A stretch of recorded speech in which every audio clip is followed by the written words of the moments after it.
भारत में same sex या समलैंगिक विवाह की मान्यता को लेकर शीर्ष न्यायालय फैसला सुनाने जा रहा है। 5 जजों की पीठ यह फैसला सुना रहा है, जिसमें भारत के मुख्य न्यायाधीश CJI DY Chandrachud, justice Sanjay Kishan Kaul, justice Hima Kohli, justice S Ravindra Bhat और जस्टिस PS नरसिम्हा शामिल है।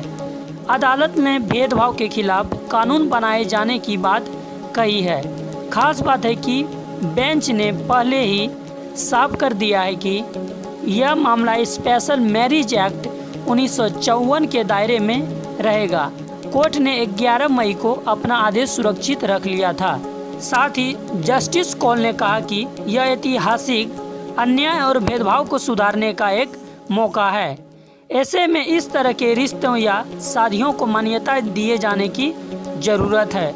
उन्होंने कहा कि नॉन हेट्रोसेक्सुअल और हेट्रोसेक्सुअल रिश्तों ऐसे रिश्ते जहां एक व्यक्ति विपरीत लिंग के प्रति आकर्षित होता है, सिक्के के 2 पहलुओं के तौर पर देखे जाना चाहिए।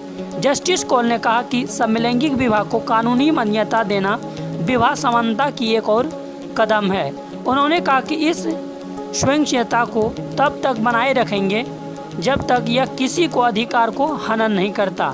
मंगलवार को सुप्रीम कोर्ट ने कहा कि जीवन साथी चुनना किसी के भी जीवन का अभिन्न अंग हो सकता है। मुख्य न्यायाधीश ने कहा कि कुछ लोग ऐसे जीवन का सबसे जरूरी फैसला मान सकते हैं। उन्होंने कहा कि भारत के नागरिक का यह अधिकार अनुच्छेद 21 के तहत जीवन और स्वतंत्रता के अधिकार से जुड़ा है। CJI ने कहा कि प्यार को महसूस करने और किसी दूसरे से जुड़ाव की क्षमता हमें इंसान होने का एहसास कराती है।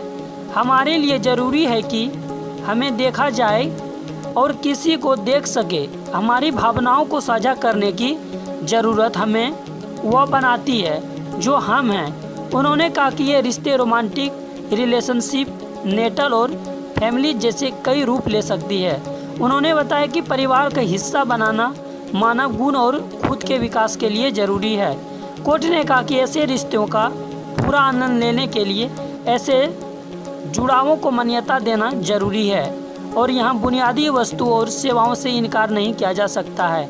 कोर्ट ने आदेश दिया कि अगर राज्य की तरफ से इन्हें मान्यता नहीं दी जाती है तो यह अप्रत्यक्ष रूप से आज़ादी का उल्लंघन होगा। CJI का कहना है कि अगर कोई व्यक्ति किसी के साथ रिश्ते में जाना चाहता है तो इस अधिकार को यौन रुझाव के आधार पर रोका नहीं जा सकता। उन्होंने कहा कि ट्रांसजेंडर लोगों को पर्सनल समेत और मौजूदा कानून में हेटेरोसेक्सुअल रिलेशन में जाने और शादी करने का अधिकार है।